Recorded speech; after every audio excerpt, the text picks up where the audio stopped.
The 1930s, who led the league in doubles. I have the list. In a book I wrote, Yearly Leaders of Every Batting Category. Ken Arzon here, talking baseball, looking at Thursday, May 14th, 2026. 1930. Chuck Klein goes for 59 doubles. Nice. Johnny Hodhap, 51. Kiki Kyler, 50.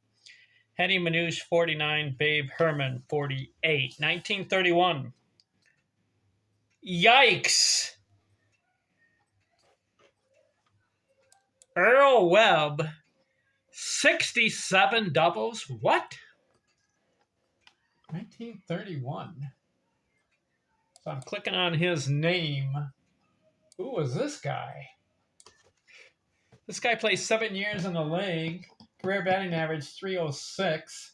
155 career doubles. But for some odd reason, in the 1931 season, he plays 151 games. So he missed 3. And he gets 67 doubles. That is a record that will never be broken. You think someone in today's age is going to get 67 doubles? They're having a hard time getting 30 in a year, let alone 40. 67, yikes. But after that, we never hear from him again. He peters out, plays 7 years in the league, and he's gone. Earl Webb. 1931. Dale Alexander, 47. Red Crest, 46. Sparky Adams, 46. Wally Berger, 44. 1932. Here, we've got a second guy going over 60. Paul Waner, 62 doubles. Now, this guy, we hear from him. 1931, let's see, yeah. No, 1932. Yeah, 1932 season, he goes 62 doubles. And he ends up with 605. That's a nice stat. If you can break 600 doubles, you're a good hitter. He had a couple of 50 seasons, too. And you know what's interesting about Paul Waner? 333 career batting average, and he's in the Hall of Fame. 3,152 hits. Good player, and he goes for 62. How about that? So he's the second guy on the list so far since the 1870s to break 60. Chuck Klein, 50. Rig Stevenson, 49. Dick Bartell, 48. Erie McNair, 47. That's 1932 top 5 doubles. 1933, Joe Cronin, 45. Bob Johnson, Chuck Klein, 44. Jack Burns, 43. Charlie Gehringer, 42. 1934, listen to this one. Interesting. If you study baseball history, you run across stats that are pretty good. How about this? 1934 season, Hank Greenberg, 63 doubles.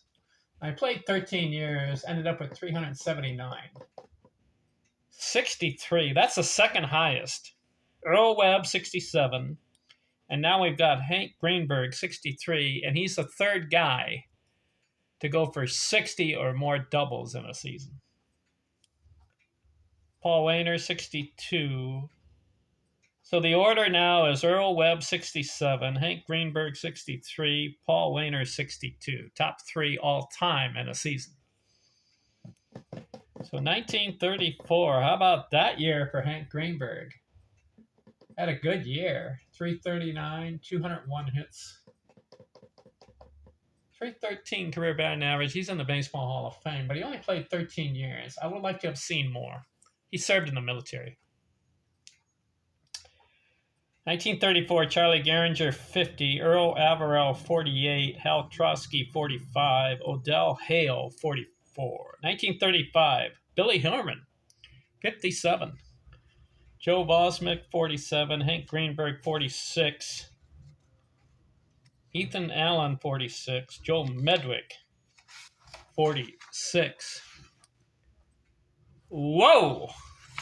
1936 season. Joe Medwick, 64 doubles.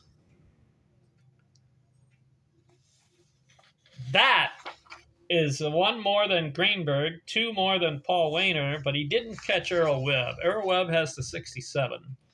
But Joe Medwick goes for 64 in 1936. He had 540 career doubles. Charlie Gehringer, 60. So we've got some guys in the 60 column. George Burns is 1. Earl Webb, Paul Waner, Hank Greenberg, Joe Medwick, and Charlie Gehringer. 60 plus doubles in a season. 1936 for Charlie Gehringer, 60. Billy Herman, 57. G. Walker, 55. Paul Waner, 53. 1937, Joe Medwick, 56. Boy Bell, 51. Hank Greenberg, 49. Wally Moses, 48. Joe Bosmick, 47. 1938, Joe Cronin, 51. Joe Medwick, 47. George McQuinn, 42. Ben Chapman, 40. Frank McCormick, 40. 1939, Ennis Slaughter, 52. Joe Medwick, 48.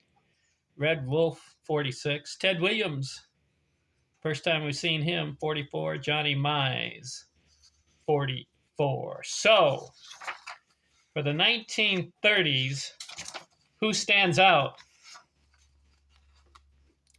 1930s. You got to have multiple times finishing to stand out. Chuck Klein, a couple. Paul Waner. Hank Greenberg had 4. Joe Medwick. Charlie Gehringer. So nobody really dominated. I would give the 1930s... Oh, let's see. Greenberg, 1, 2, 3 for Greenberg. Medwick, 1, 2, 3, 4. Give the 1930s Joe Medwick, Hank Greenberg, Charlie Gehringer a couple, and Chuck Klein a couple. These guys can hit. They're really good players. All right, we're done with that. Let's look at the 1940s in the next video. I'm out.